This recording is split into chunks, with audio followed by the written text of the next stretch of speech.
Cara untuk aktifkan SIM card anda sangat mudah. 5 minit je. Let's go! Pertama, pastikan anda dah ada SIM card Tone Wow dekat tangan. Kemudian download aplikasi Tone Wow 2.0. Logonya begini guys. Kedua, klik link daftar yang diberi, kemudian akan muncul nama introducer anda. Jika tiada link daftar, tak apa, anda boleh buka saja apps Tone Wow, klik dekat register SIM. Kemudian masukkan ID TWE introducer anda dan klik validate. Pastikan nama dia betul ya, baru klik confirm. Scan barcode yang ada dekat depan SIM card anda tu dan masukkan nombor PUK yang ada dekat belakang SIM card. Kemudian, pilih anda nak kekal nombor lama ke nak nombor baru. Kalau nombor baru, anda boleh pilih 4 digit akhir yang anda suka. Kalau kekal nombor lama, masukkan nombor anda berserta dengan nama telkonya.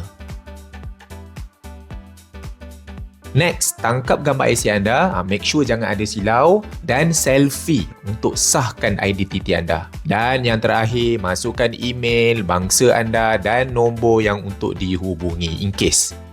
Kemudian, tik je kotak tu dan klik submit. Selesai. Kalau anda daftar nombor baru, SIM card Tone Wow dah boleh terus guna. Anda login je masuk app Tone Wow untuk top up dan langgan plan. Kalau anda daftar kekal nombor lama, SIM card belum boleh guna lagi. Anda akan dapat 1 SMS daripada nombor lama anda. Reply SMS tu untuk sahkan yang anda nak keluar. Proses ambil masa sehari. Jika signal SIM card anda dah tak ada, baru anda boleh masukkan SIM card Tone Wow.